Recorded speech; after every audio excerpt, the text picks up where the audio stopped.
যেই মহিলাটির লজ্জা ছিল এই লজ্জা ভাঙছে, শরম ছিল শরম ভাঙছে, জীবনে ঘরের তে বাইরে গেছে না, এই বেডিয়ে গাড়াত গেছে, গাড়াত তখন নবীনগর যায়, এই আইতের সময় লুনের টেহা লইয়া বেড়িয়েতের মতো বাজার টাজার করে আইয়া পড়ে। এরপরে অহন বেড়াইতে যদি কয় বাজার কুকিত নবীনগর আমি গেছি আর আপনি যাবেন ঘুরতে, অহন বেড়ায় বেডি হইছে, বেডিয়ে বেড়া হইছে। উন্নত বিশ্বের তারা দেখছে যে আমরা তৃতীয় বিশ্বের একটা গরিব দেশ, আমরা উন্নত করতে গিয়া তারা বিভিন্ন এনজিও ক্রিয়েট করেছে, তারা এনজিও তৈরি করে, এনজিওর তারা আমাদেরকে লোন দিচ্ছে গ্রামীণ পর্যায়ে, ক্ষুদ্র নিগোষ্ঠী থেকে শুরু করে একেবারে গ্রাম অঞ্চলে যারা বাস করে আমাদেরকে তারা ঋণ দেয়, লোন দেয়। তো এই কথা হইন না আমরা লাউয়ের ফতে ফুটতেও কজনে গেছে নবীনগর, গেছে পরে আপনি আছেন ঠিক কয়তো আপনারা বিলে লোন দেন, ঋণ দেন, এটার লেগে আসলাম। এটা পুরুষের কাছে আমরা দেই না, এটা দেই মহিলাদের কাছে, ঠিক কিনা বলেন? আমার কথা কি বুঝতে পারছেন? মহিলাদের কাছে ঋণ নেই। যেই বেডি জীবনে গাড়াত গেছে না, যেই বেডি জীবনে বেআইন লোকে দেখা হইছে না, পর্দা ফুসিদা কইরা চলছে, এখন ওই যে গরিব তো তেহার লোক দেখাইয়া হেই বেডি রে এই রিক্সাত করাইয়া নিচে নবীনগর, এবিডি শহরে শৈল কাঁপতে আছে। এরপরও এবিডি ঋণ আনতো বিল্লা এই নবীনগর গেছে পরে, এরপরে এই অফিসাররা কইছে মুখ খুললেন ছবি তুলাম, এবারে আরও শরমত ফিরে গেছে গা, এবার দম খেতে খুলবে না, আমরা কামে করতেছি না, এটা আমরা কি ফাঁকো নেই, আর তোমার কি এই বয়স আছে তোমার সে বুঝিত, এই কথা কইয়া দম খাইয়া টমখাই এবিডির মুখ খোলাইছে। অফিসারে আত দইরা এবিডির টিপসই লইছে, এবিডির লজ্জা সরম একবার দুইবার তিনবার, প্রত্যেক দিন তো বেড়াই তার লগেও যাইতে পারে না, ঝামেলা আছে, গরু বাছুর আছে, খেত খামার আছে, অহন বেডি একলা একলা মাঝে মাঝে রিক্সা দিয়া যায়, অহন মার্শাল্লাহ বেডি বাজারও করে, অহন আমরা তারা মার্শাল্লাহ তরকারি বাজারও, মাছ বাজারও, গরু বাজারও আমরা বেরিয়েছি, ঠিক নি রে? 10টা বছর আগেও আমি তো এই বাংলাদেশেরই মানুষ, আমি কোনো ডাহাতে লাউয়ের ফটো পুরো ওয়াজ করতাম আইসি না গাইতে কোনো ইচ্ছা। সুতরাং আমি কোনো ডাহার বক্তা না, সিটাগাঙ্গা বক্তাও না, সিলিটটা বক্তাও না, আমার বাড়ি হইলো নাগাইশ, তোমরা বাড়ি লাউয়ের ফটো, তোমরা নবীনগর, আমরা বাড়ি বাউনফানের দূরে। সুতরাং আমি বুঝি আমরা মানুষটি কেডাই কীরকম, এটা আমার বোঝার বাকি নেই। যেই মহিলাটির লজ্জা ছিল এই লজ্জা ভাঙছে, শরম ছিল শরম ভাঙছে, জীবনে ঘরের তে বাইরে গেছে না, এই বেডিয়ে গাড়াত গেছে, গাড়াত তখন নবীনগর যায়, এই আইতের সময় লুনের টেহা লইয়া বেরিয়েতের মতো বাজার টাজার করে আইয়া পড়ে। এরপরে অহন বেড়াইতে যদি কয় বাজার কুকিত নবীনগর আমি গেছি আর আপনি যাবেন ঘুরতে, অহন বেড়ায় বেডি হইছে, বেডিয়ে বেড়া হইছে।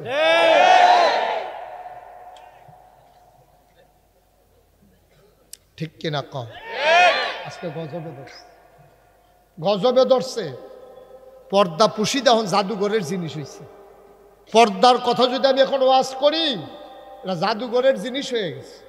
অনেক জায়গায় মাহফিলও যাই, বেডিয়েতে জ্বালায় রাস্তার ভিতরে প্রকাশ্য দিবালুকে, বেডিয়েতে রাস্তার মধ্যে চুরি কিনে ফিতা কিনে মাহফিলের উচিলা হেতারাও আইছে, পুরো একটা মেলা কি আর মাহফিল। তো এই মাহফিলও আইয়া ফলাফেনে বোধহয় আগে কইয়া রাখছে, এর লেগে আবার বেরিয়ে আলগা বোধ হয় দোকানদারে বোধহয় বাইতে হয়ে গেছে, আমরা আইতাম পারতাম না, আপনারা বাইতে ইয়া করেন। এই কারবার চলতে আছে বাংলাদেশটার ভিতরে। আজকে গজবে ধরছে আমাদেরকে। সামাজিক অবকাঠামো, ভারসাম্যতা, ইসলামী বিধিবিধান আজকে আমাদের ধ্বংস হয়ে গেছে, ঠিক কিনা বলে? আচ্ছা, এইটার ভিতরে আমার ওয়াজে কি কাম হইব? আমার যে ওয়াজ করতাম আনছে, আমি তো আর ঋণ দিতাম পারতাম না, আমি তো আপনার ধনী বানাই দিতাম পারতাম না। আপনি আমার ওয়াজ দিয়ে আপনার কাছে বিষের মতো লাগে।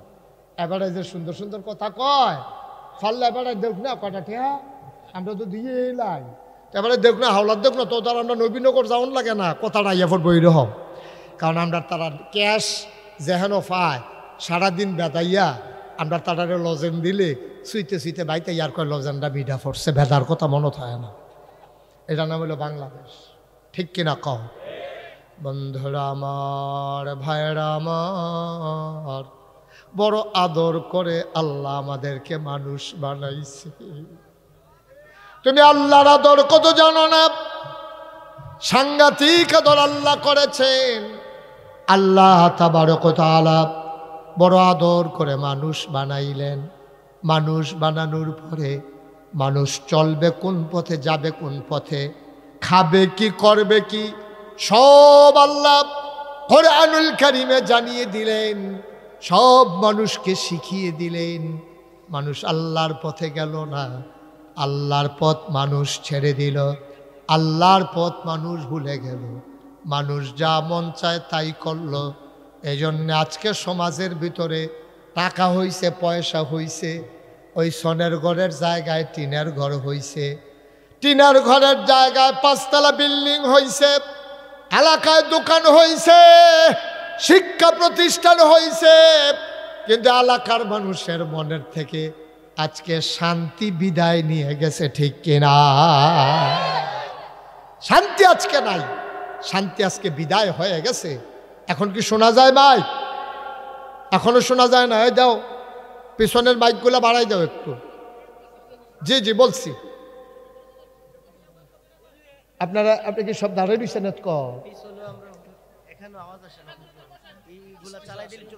আচ্ছা মনিটরটা একটু দাও, তারা পিছনে। আপনি বসেন বসেন বসেন, এতক্ষণ যে দাঁড়িয়ে দিচ্ছেন আমি তো কইতাম পারতাম না। সবাই বসেন, একটু খেয়াল করে শুনেন। লোক বেশি হয়ে গেছে, কি করবেন এখন? এখনো তো এটা ছাড়া তো লাউরফুতো, এটা ছাড়া কি আমরা বড় মাঠ নাই আর? ওই কলেজ মাঠ, খেলাস মাঠ। আচ্ছা যদি তারা দাওয়াত দেয় আগামী বছর, তারা কইয়া দেন যেন হ্যাঁ 9 জন করে দেন, দিলে আর কি, আর না দিলে তো সারছে আর আমরা তো নয়, আর ঝামেলায় তো না। আমিন কন, জোরে কন, আরো জুড়ে। এখন কি ঠিক আছে আওয়াজ? ঠিক আছে, ঠিক আছে, পড়েন আলহামদুলিল্লাহ। বন্ধুরা আমার, ভাইরা আমার, আবার খেয়াল করে শুনো। আমার মা, আমি যখন ছোট্ট মানুষ, আহা এরকম করলে তো ভাই ওয়াজ করতে, আপনি তো 2-3 বার লড়া দিয়ে লাইছেন মাহফিলটারে। মৌনি আর মন করে কেন? কথা বলা যাবে না তো ভাই। আমি যখন দুনিয়ায় এসেছি, আমি যখন বয়সে ছোট, আমার চেয়ারম্যান যখন ছোট্ট মানুষ, মনে করেন 5-6 বছর, পানি দেখলেই পানির ভিতরে নাড়তে, হাত নাড়তে ইচ্ছে করে, পুকুরে চলে যেতে চায়। আমাদের দেশে মায়েরা কি করে, বাচ্চা আছে দেখবেন দরজার ভিতরে বাঁশ বান্ধা রাখে যেন বাচ্চা পুকুরও না পড়ে, ঠিক কিনা? আগে কোমরের ভিতরে ফাউলটা ঘুঙুর বান্ধা দিত, যে ফেল যায় আওয়াজটা যেন শোনা যায়, ঠিক নিও? আচ্ছা মা এত চেষ্টা করে তে যেন পানিত না পড়ে বাঁশ বাঁধছে দরজাত, কোমরও ঘুঙুর বান্ধা দিছে, এরপরেও কত মানুষ পানিত ফিরে আগে মরছে, কত বাচ্চারা পানিত ফিরে মরছে। কারণ কি?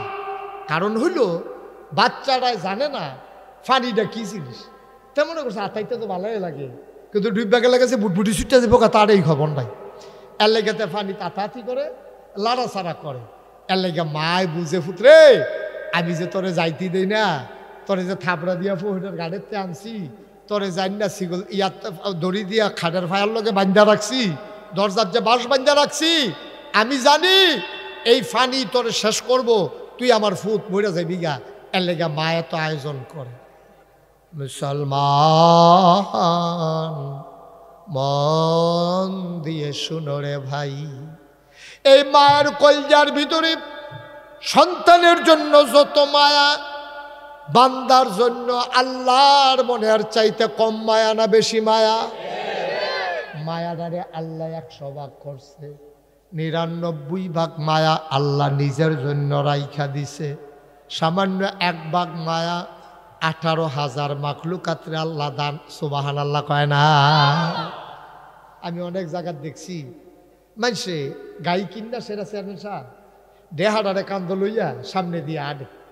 আমি জিগেলাম কি তো হুজুর তলে আর গাইডারে ফিডাও দেওয়ান লাগে না, আট কোন লাগে না, ওই দেহার মায়া ফানিত নেমবালাইলে গাই বেড়ে ফাল দিয়ে ফানিত নেমবালায় টাইম না নামান যায় না। আর দেহারা লইয়া যখন ফানিত নামছে ও মো কোনো লাগে না, টাইম না না হন যায় না। সুবহানাল্লাহ কয় না? মায়া মায়া, সুবহানাল্লাহ সুবহানাল্লাহ সুবহানাল্লাহ। এই মায়াটারে আল্লাহ 100 ভাগ করছে। কয়শো ভাগ? সবাই কথা কইতেন না, চেয়ারম্যান সবাই কইতেন না। কয় সভা? জুড়ে কইলেন কয় সভা? মায়াদারে 100 ভাগ কইরা 99 ভাগ মায়া আল্লাহ নিজের জন্য রাখছে। আর বাহির হইছে কয় ভাগ? এই 1 ভাগ মায়া হগল রে দিছে। এই 1 ভাগ মায়া পাইয়া গাইডাই যদি বাসুকটার টানে লগে লগে আডন শুরু করে দেহারার লগে পানিত বেড়ে আনে। আমি চিন্তা করে সুবহানাল্লাহ কয়টা তো। আমরা বাড়িতে সংগ্রামের বছর একটা শেল ফুটছি। শেল ফুইরা সেরা একটা ঘরের টিনের চাল লইয়া ফুইরা টিনের বেড়াড়ি বেড়াইয়া ছিদ্র ছিদ্র হয়ে গেছে গা। এই ঘরটার ভিতরে তারা থাকতো, তারা সুইটটা সাইটটা লইয়া এই ঘরও থাকতো।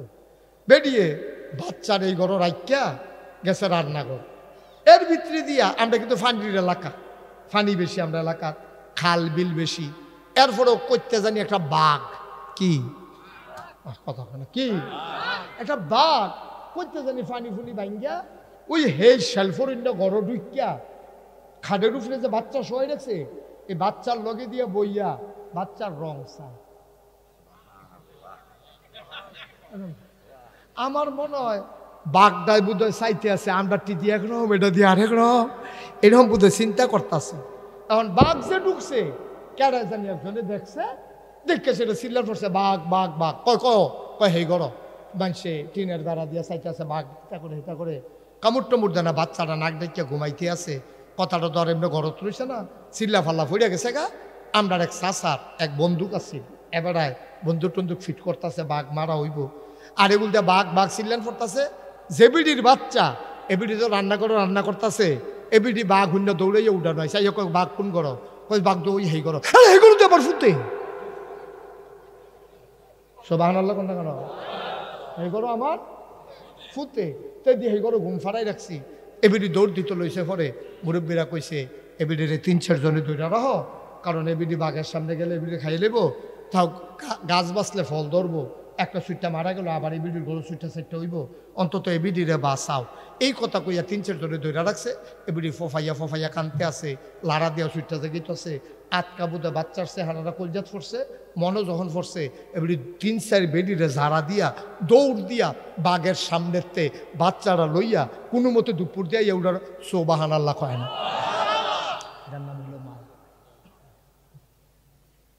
জীবনের চিন্তা করছে না মায়, এটার নাম মায়া। এই মায়া আল্লাহ 100 ভাগ করেছেন, 99 ভাগ মায়া আল্লাহর, 1 ভাগ মায়া মাখলুকাতের অন্তরে দেওয়ার কারণে মা যদি বাঘের সামনে থেকে বাচ্চা আনতে পারে, গাভী যদি শীতকালে বাছুরের মায় পানিতে নামতে পারে, এবার চিন্তা করে দেখো রে ভাই 99 ভাগ মায়া যে আল্লাহর অন্তরে, এই আল্লাহ তাবারক ওয়া তাআলারে তুমি যখন আল্লাহ কইয়া ডাক দাও, আল্লাহর আরশ পর্যন্ত কাঁপাকাঁপি শুরু হয়ে যায়। আমি কি করবো, আমি তো রাজি তো, যত বাড়ানোর বাড়ান, আমি তো না করি না, দেন বাড়াই দেন। বাড়ানি মানে তো কুয়া না।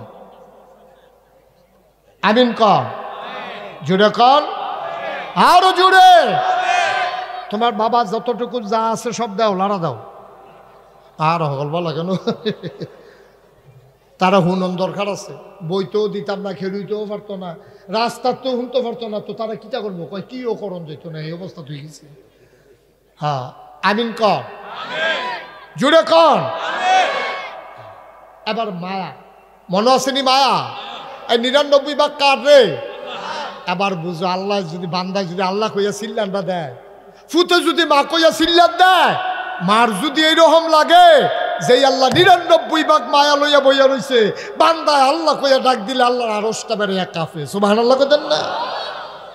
হাদিস শরীফে এসেছে, বান্দা যখন জিকির করে লা ইলাহা ইল্লাল্লাহ, জিকিরের সাথে সাথে নূরের একটা খাম্বা সে কাঁপতে থাকে। আল্লাহ ডাক দেয়া কয়, কি রে খাম্বা, তুই কাঁপস কেন, সমস্যা কি? কয়, লাউয়ের ফতেপুরের জমিনে তোমার কিছু বান্দা তোমার নামের জিকির করে, এই জিকিরের ধাক্কা আমার গায়ে আইসা লাগে, ধাক্কার কারণে আমি কাঁপি। কয়, তুই থেমে যা। কয়, না আমি থামতে পারি না। কয়, কি হইলে থামবি? কয় যেই মানুষটি তোমার জিকির করে ওই মানুষগুলারে যদি তুমি মাফ করে দাও তাইলে আমি থামবো এর আগে না। কি মনে করছেন আপনি? আপনি কি বুঝছেন? কথা বলো না, খেয়াল করে দিকে মাছের মতো নিষ্পলক নয়নে খরগোশের মতো কান খাড়া করে আমরা প্রতিটি কথা গ্রহণ করবো ইনশাআল্লাহ। আল্লাহ যেন তৌফিক দান করে, সবাই কোন আমিন। হাদিস শরীফে এসেছে বান্দা উটের পিঠে করে রওনা করেছে মরুভূমি পাড়ি দেবে। সুবহানাল্লাহ কয় না? যারা বিদেশ গেছেন, হজ গেছেন, তারা বলতে পারবেন মরুভূমি কি জিনিস। আমি যখন প্রথম বছর হজ গেছি আমি মনে করছি আমার নাহের পানি পড়ে, আঙ্গুল দিয়া দেখি নাকের ভেতর থেকে রক্ত পড়ে। আমি জিজ্ঞেস করলাম রক্ত পড়ে কেন? কয় শুষ্ক আবহাওয়া মরুভূমির, নাকের ভিতর দিয়া বাঁশি ফেটে গেছে, এই জন্য রক্ত পড়তেছে। তারপরে আমি রুমাল পেঁচাই রাখতাম, বেসিলিন ইউজ করতাম। ভাই এই মরুভূমির মাঝ দিয়া একজন পথিক রাস্তা দিয়া যাইতেছে, মরুভূমির উপরে করে। কিছু দূর যাওয়ার পরে প্রচণ্ড গরম, মাথা ফেটে যাওয়ার উপক্রম। সুন্দর ঝর্ণা পেয়ে, পাহাড়ি একটা বাগান পেয়ে উনি ওখানে থামলেন, নামলেন, মৃদুমন্দ বাতাস পানি খাইলেন, মুখ ধুইলেন, হাত মুখ ধুইলেন, ঠান্ডা পেয়ে গাছের নিচে শুয়ে পড়লেন। ওট আর বাঁধেন ভাই, ওট দাঁড়িয়ে আছে, উনি ঘুমিয়ে পড়লেন। তৃপ্তির ঘুম ঘুমালেন। ঘুম থেকে উঠে দেখে ওট আর তার সাথে নাই। হাদিস, ওটটা আর নাই। তুমি রুটির ব্যাগ হইলো উডের ফিডো, ফানির মশক হইলো উডের ফিডো, উঠান নাই। উনি দেখে চতুর্দিক দিয়া 20-50 মাইলের ভিতরে কোনো বাড়ি ঘরও নাই, কোনো জনপদ নাই, জনশূন্য। এর ভিতর দিয়ে এই উঠটা গেছে হারাইয়া। এখন উনি চিন্তা করে মরুভূমির বালু উঠিতে যাইব কেমনে? মরুভূমির বালু কি যেমন তেমন বালু? চাউলটা দিলে মনে হয় যেন মুড়ি হয়ে যাবো গা, ধানটা দিলে মনে হয় খই হইয়া যাইব গা, এর ভিতরে একটা যেমন কেমনে? এবার কান্দন শুরু করছে, আল্লাহ ও আমারও তুমি কি পরীক্ষা থালাইলেও আল্লাহ, আমি এখন কই যেতাম? আর এখনো এবার থাম কতক্ষণ বেইলো ফইরাইতে আছে, এখনো বাড়ি ঘর নাই, কিচ্ছু নাই। আমি তো কতক্ষণ পরে এমনি মরে আছে গা, আমার মারণ লাগতো না। এবার চিল্লাইতে চিল্লাইতে শরীরটা দুর্বল হয়ে গেছে গা। আমরা সুইটটা সেটারে মারলে তা দেখবেন কতক্ষণ গড়িয়ে বইড়িয়া খাইন্দা এই বালু সালুর ভিতরে হইতা ঘুমাই লেছে। অন্য এখন এবার আয়ো চিল্লাইতে চিল্লাইতে ঘুমাই লেছে। এবার ঘুমাতে উঠতে সেটা দেখে ওই ওটটা আবার মাথার কাছে দাঁড়াই রয়েছে। সুবহানাল্লাহ কইতেন না? এবার কি খুশি না বেজার? আরে বেজার না খুশি? কম না বেশি? আরে এমনি কথা কইলে ওয়াজ হইতো না। আপনারা কি শুনেন না আমার কথা? সবাই একটু আওয়াজ দিয়া কোন বলেন সুবহানাল্লাহ, আরো জোরে কোন সুবহানাল্লাহ, বলেন আলহামদুলিল্লাহ, আল্লাহু আকবার। আওয়াজটা ঠিক মতো রাখেন। খাওয়ান না ভালো হইলে শাহিদারি করে মজা আছে, আর না হইলে শাহিদারের বাড়ি এসে তুলে ঠিক নিও দাঁড়া হমান্য বসে খাইতে আওয়াজ দিবেন। মাইদে মাইদে না দিবেন, ফুরাটো তো আমিয়ে দেয়। মাইদে মাইদে যেহানো দেওয়ান লাগে দিয়া লইয়া পড়বেন। আল্লাহ যেন কবুল করে, আমিন ক, জুড়ে ক, সবাই কন মার হাবা। চেয়ারম্যান সাহেবের কি স্বাস্থ্য খারাপ? তারপরে একটা আমিন করলে একটা শরীরটা বেড়ে লড়ে না আপনার কিরম মরহুম মরহুম একটা ইয়া কি কারবা। জোরে কন আমিন, বলেন মার হাবা। এবার উটটা যখন আইয়া পড়ছে, এবার ফাইয়া লাইছে, এবার বেজান না খুশি? কথা বলে বেজান না খুশি? কম না বেশি? সাংঘাতিক খুশির ঠেলায় আপনার কথাবার্তা ঠিক থাকে না। খুশির ঠেলায় ওইটা যে বিয়া করছে যে, তো তারে কইছে তার বাপেতে তার মায় হগলে খেয়ে রইছে। তো বউয়ের সালাম করতে লইয়া তার মারেও করছে, তার বাপেরও করছে। তো তারা কইছে মা আল্লাহ বাসক মা বাচ্চা তাহ, তারে করছে পরে তেও কইয়া লাইছে আল্লাহ বাসক মা বাচ্চা তাহ। কারণ এটা কিতা কইলি কয় ঠেলার লগে আইয়া পড়ছে খুশিয়ে খুশিয়ে।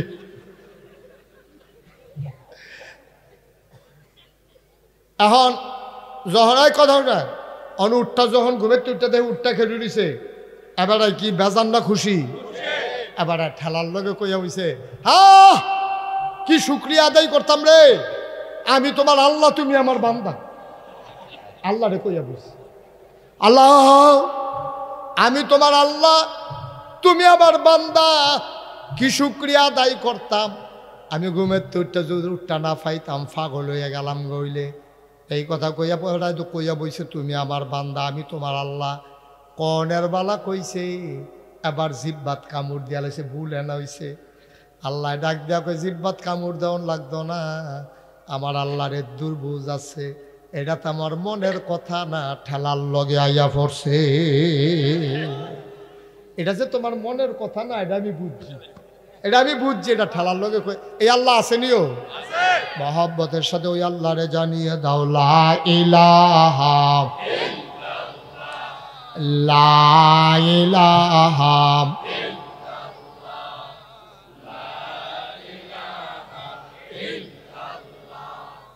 লা ইলাহা, জোরে জোরে লা ইলাহা, আরো জোরে লা ইলাহা, মধুর সুরে লা ইলাহা, মাশাআল্লাহ লা ইলাহা লা ইলাহা। আসমান জমিন গাইরুল্লাহ, পাহাড় পর্বত গাইরুল, আসমান জমিন গাইরুল্লাহ, পাহাড় পর্বত গাইরুল, শুধু তুমি মাবুদ আল্লাহ লা ইলাহা লা ইলাহা লা ইলাহা লা ইলাহা লা ইলাহা লা ইলাহা লা মাবুদা ইল্লাল্লাহ লা মাশুকা লা মওজুদা লা মকসুদা। জোরে জোরে লা ইলাহা, আরো জোরে লা ইলাহা, মধুর সুরে লা ইলাহা ইলাহা ইল্লাল্লাহু মুহাম্মাদুর রাসূলুল্লাহ সাল্লাল্লাহু আলাইহি ওয়াসাল্লাম। সবাই পড়েন আলহামদুলিল্লাহ, জোরে পড়েন আলহামদুলিল্লাহ।